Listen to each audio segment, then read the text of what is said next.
In the last section, we could see everything Iceberg was tracking. Now, we actually use it. There are 3 ways to point a query to a snapshot: by timestamp, by snapshot ID, and by a named reference like a tag or a branch. Each one has a specific use case. Let me show you all 3.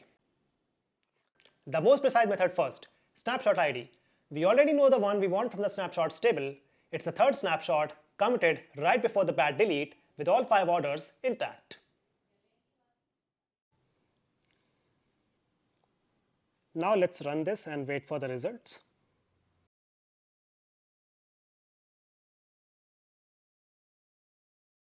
This is not a restore. The table has not changed. We are reading a past version exactly as it existed at that moment. Version as of is the most reliable method because snapshot IDs never change. Use this when you have run the snapshots query and you know exactly which commit you want.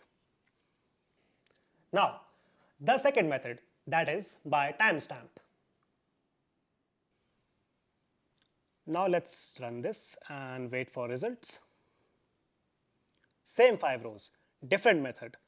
That timestamp falls 2 seconds after S3 was committed and 3 seconds before the bad delete ran. Iceberg found the snapshot that was active at that moment and returned it directly. This is the method you reach for when someone says the data looked correct around a certain time but you do not have the snapshot ID in front of you. You do not need to know any numbers, you just need an approximate time before the incident. One thing to keep in mind, Iceberg picks the most recent snapshot whose commit time is at or before your timestamp. So if you give it a time that lands between 2 snapshots, you get the earlier one. In production, use a timestamp a few minutes before you noticed the problem rather than trying to be precise to the second. Now, the third method, that is by name reference. Now let's run this and wait for results. This fails because the tag does not exist yet. Version as of with a name only works after you have created a named reference pointing to the snapshot. We will create this tag in the next section and then this exact query will work. That is the whole point of tags, turning a long snapshot ID into something a human can read, remember, and share with the rest of the team. Now something more useful for real debugging, side-by-side comparison between 2 snapshots. Now let's run this and wait for results.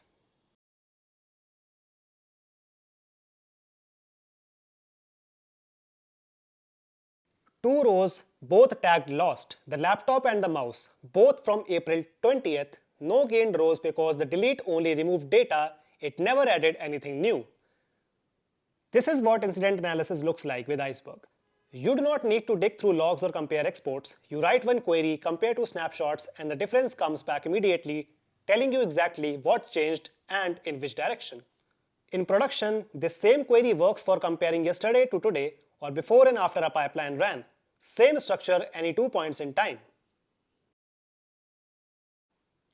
We have now identified what was lost. We know exactly which snapshot had the data intact. Now let's actually undo it. Let's run this and wait for results.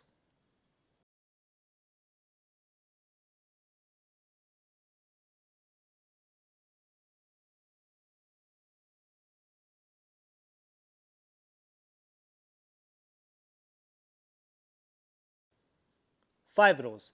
The laptop and the mouse are back. You can also roll back by timestamp if you do not have the snapshot ID. Let's run this and wait for results. Same result. Iceberg finds the snapshot that was active at that moment and sets the table back to it. Use this when you know roughly when the data was good but you do not have the ID in front of you. There is one more option worth knowing. Let's run this and wait for results. This looks identical to rollback, but there is an important difference. Rollback to snapshot only works if the target is an ancestor of the current snapshot. It follows the lineage chain. Set current snapshot can jump to any snapshot, including ones from the abandoned branches that are no longer in the active history. More powerful but less safe. For standard recovery, use rollback. For more complex scenarios where you need to jump across branches, use set current snapshot. Iceberg never deleted those rows. It just stopped pointing at them when the delete ran. The rollback moved the pointer back, that is the entire mechanism. And notice the table is back to the state after the update. Orders 1 and 2 are shipped, not pending. We did not lose the update, we recovered to the precise snapshot we chose. Nothing more and nothing less. You can also roll back by timestamp using rollback to timestamp if you do not have the snapshot ID, or use setCurrentSnapshot if you need to jump to a snapshot from an abandoned branch. But for a standard recovery, rollback to snapshot is the right call. In the next section, we stop being reactive and start being proactive. Instead of recovering after something breaks, we will create branches and tags so that recovery is always a single named reference, not a snapshot hunt. Thank you.